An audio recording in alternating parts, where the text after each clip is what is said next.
Hello, I'm reading from Oppression and Social Intervention by Ira Goldenberg. And I'm reading the end where he's dealing with some of the solutions, dealing with some of the issues. Because we know the problems. You can go anywhere and hear the problems. We need solutions, right? Universal needs. The purpose of this final chapter is to share with the reader some preliminary thoughts concerning the development of a guiding conception of human possibilities. Unfortunately, the problem with most such attempts is that they lend themselves to the propagation of universal need theories, theories based on the hierarchical ordering of needs and their sequential fulfillment over time. Maslow's 1954 holistic dynamic approach to personality, for example, is one such theory in that it posits an unfolding process in which lower order needs, physiological and safety needs, must be satisfied before the higher needs, self-actualization and aesthetic needs, become either preponderant, or assume a position of greater urgency in the motivational hierarchy that distinguishes the human condition. It's kind of cold, excuse me, to pronounce these things. These universal needs are not presented here as theory, which seeks to account for the general development of personality. Rather, the term universal needs is used to connote the conditions toward which the human organism strives or is inclined independent of age, level of sophistication, or stage of development.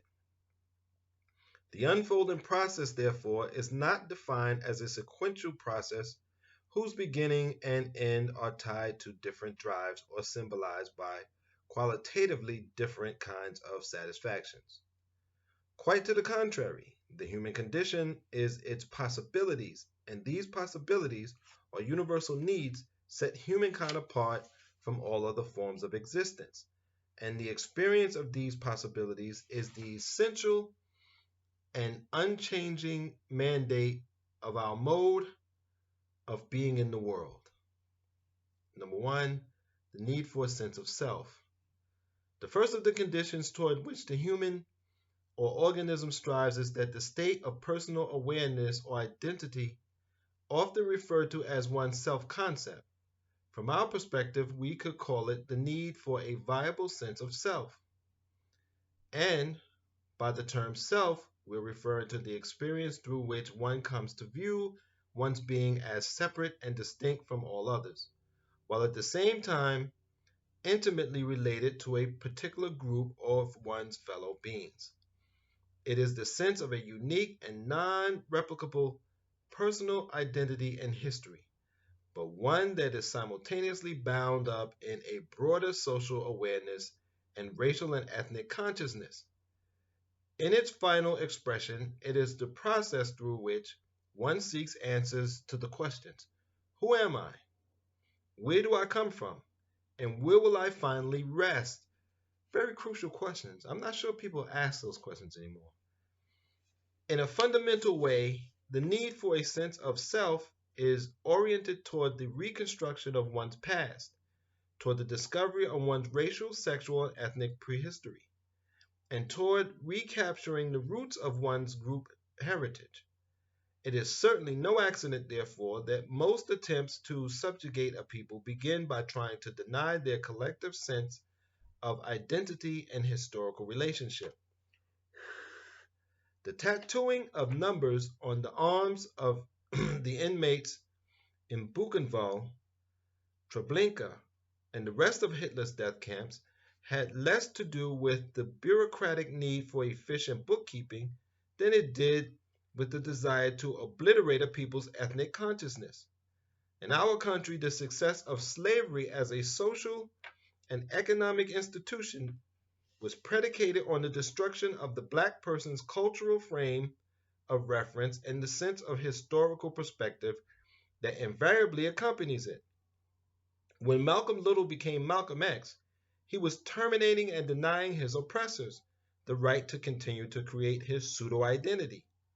When Cassius Marcellus Clay became Muhammad Ali, he was substituting his analysis of his racial ties for the anti or anti-analysis that had preceded it. When females become their husbands' second names, they are made to do so for reasons far more complicated than social registration and simplified taxation. So there's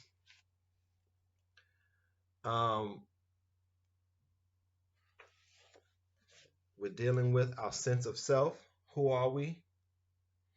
Where are we? And I always say, when I run into people who are confused, it's because they don't know who they are and where they are. Especially in my community, when you don't know that you're black, see, he talks about what people have done from slavery and this other and ripping us of our identity, stripping us of our identity, ripping that identity away, I should have said. They do that all the time still. And just because they're not beating you and you're not picking cotton and you're not on a plantation somewhere, doesn't mean that they're not systemically doing things. And until 2020, they were doing these things. Now, 2020, everything boiled over. We have a chance to do something new. And that's why I want to read this. But we must understand what was, what can be, where we are, and who we are. So I hope this helped. And I'll continue to read through this passage, through this chapter, in Oppression and Social Intervention by Ira Goldenberg. And until next time, please take care of your mind, take care of your body, and be safe. We're entering the second wave. Be safe.